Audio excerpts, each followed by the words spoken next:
कोई वसूली का अड्डा बना करके उसके माध्यम से अनैतिक और अवैध गतिविधियों का संचालन करके कोई छांगुर जैसा व्यक्ति वहां पे अनैतिक गतिविधियों का संचालन करेगा तो उसमें बुलडोजर भी चलेगा, उसको भी कोई रोक नहीं सकता। और इसलिए सुरक्षा का ये वातावरण हर व्यक्ति के लिए आवश्यक है।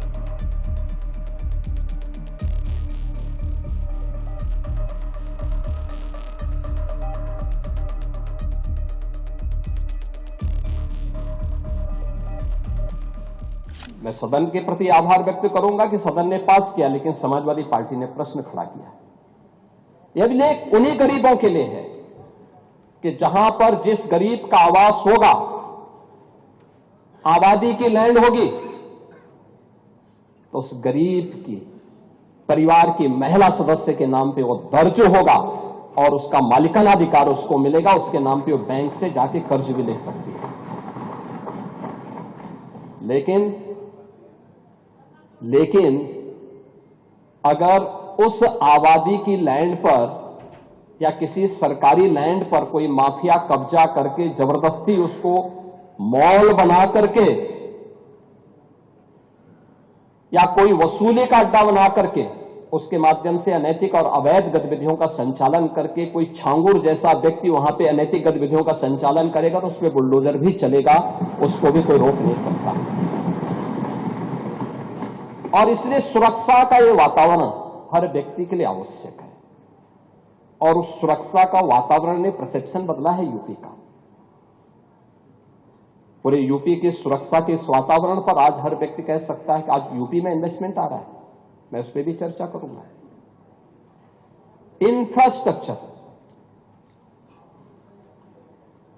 इंफ्रास्ट्रक्चर कैसे होना चाहिए, 2017 के पहले क्या स्थिति थी और 2017 के बाद क्या है। 17 के पहले गड्ढा युक्त सड़कें थी, मेट्रो के नाम पर मजाक बनाया हुआ था, रेलवे के नेटवर्किंग के लिए केंद्र सरकार के साथ समन्वय नहीं था। आपकी मजबूरी होती है तो आप कांग्रेस के साथ गठबंधन कर लेते हैं, अन्यथा जब कांग्रेस में यूपीए की गवर्नमेंट केंद्र में थी और प्रदेश में समाजवादी पार्टी की सरकार थी, तब भी कैसे संबंध थे आप लोगों के। यानी मजबूरी के नाम आपके संबंध थे, अन्यथा आप लोग किस प्रकार की अराजकता फैलाते थे किसी से छुपा हुआ नहीं है। लेकिन इंफ्रास्ट्रक्चर कैसे होना चाहिए।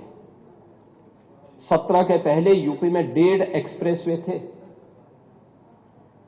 और आज उत्तर प्रदेश के अंदर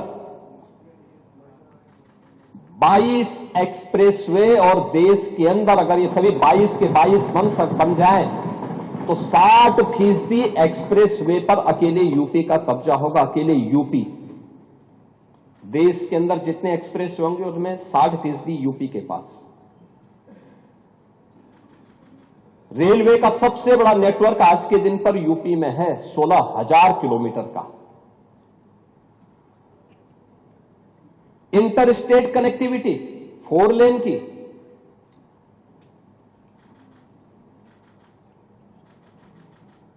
मेट्रो सिटी यूपी, देश के अंदर सबसे अधिक मेट्रो यूपी के अंदर, देश के अंदर सबसे अधिक एयरपोर्ट। 2017 के पहले यूपी के अंदर एयरपोर्ट की संख्या बहुत कम थी, उनमें से 2 संचालित थे, 2 आंशिक रूप से संचालित थे।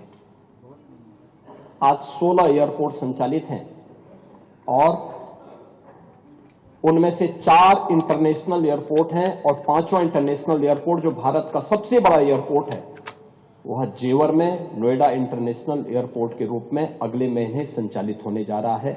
ये है उत्तर प्रदेश की स्पीड।